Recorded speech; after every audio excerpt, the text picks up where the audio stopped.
pictures at 13 deals with those things which are post-Second World War history, and what we do is we can look at those things which are perplexing at this point in time, COVID-19, things happening in the news such as Cardinal Pell getting off his offences for child pedophilia, all these events that are happening, that are perplexing, that people are finding hard to understand.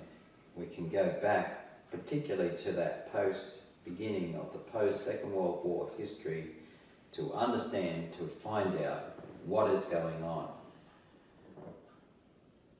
What we find here is that Pell is given a third office, highest office in the Vatican, to sort out the Vatican Bank troubles. Well, Pell already had trouble brewing, and he had it in his background, and it's still being questioned. But nevertheless, he's brought up to that highest, third highest position.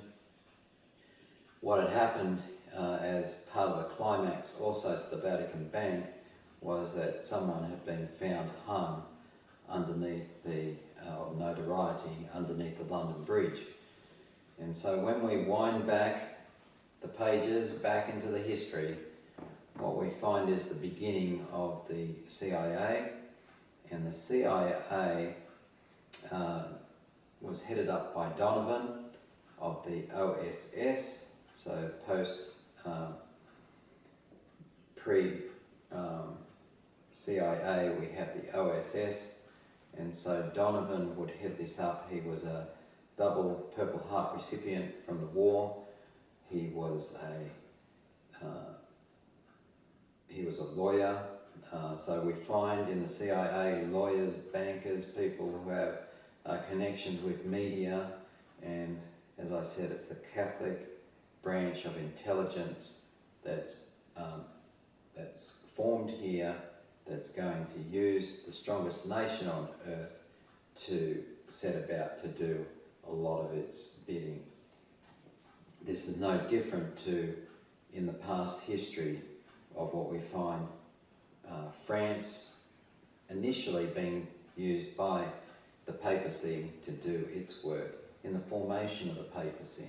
The papacy, always been such a small state, doesn't do its own fighting and wars. It relies on its association with a powerful, strong nation to do its bidding. And so understanding its own history, that's what it was looking for, to become a world leader and world domination, particularly by the Jesuits. And so we have in the book Keys of This Blood talking about the first dual hegemony in history. Now if we take that to Revelation 13, what do we find? Two beasts.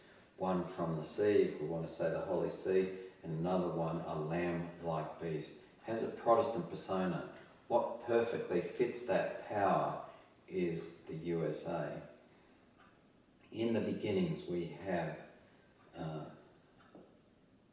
because Italy was caught up with Mussolini in fascism, it was about to turn communist. So the Pope calls in Donovan, the Purple Heart recipient. He's been given the highest honours by knighthood. He says, how can we stop Italy from turning to communism?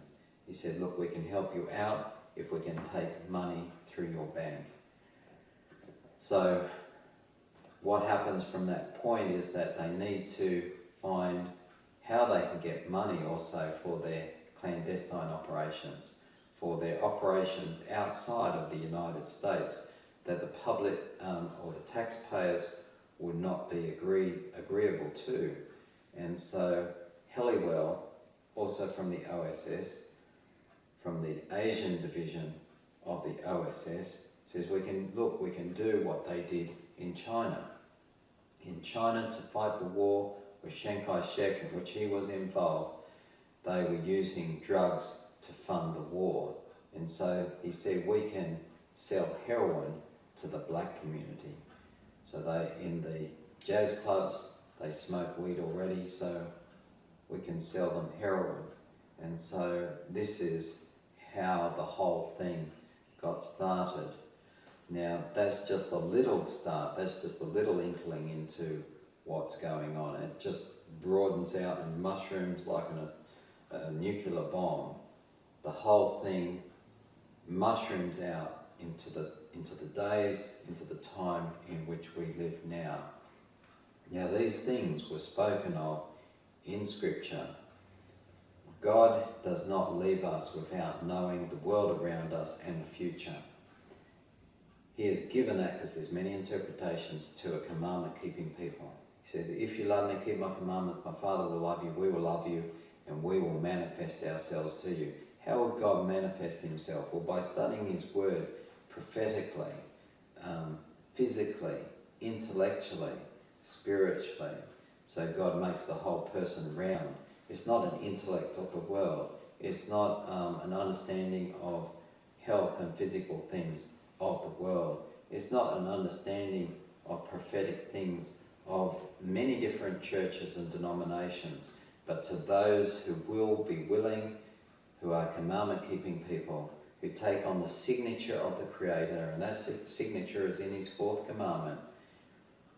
That gives honour to Christ as the Creator, and it's the only thing that is written. The Ten Commandments is the only thing written in the Bible directly from the finger of God.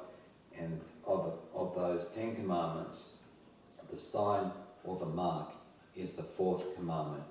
That which is we're told to remember is that which is most ignored. So we have that beginning point of understanding. It's this direction in which the world is going. We can see in several books, such as I said, Keys of This Blood by a Jesuit priest. How would they know?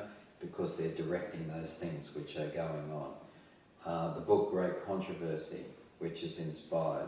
We have biblical inspiration of these two beast powers which are found in Revelation 13, lamb-like beast, representing so well and so fitly only one nation, that is the USA, and that other beast power which comes up from the sea, could we say Holy Sea, comes up amongst the nations, kindreds, tongues, peoples.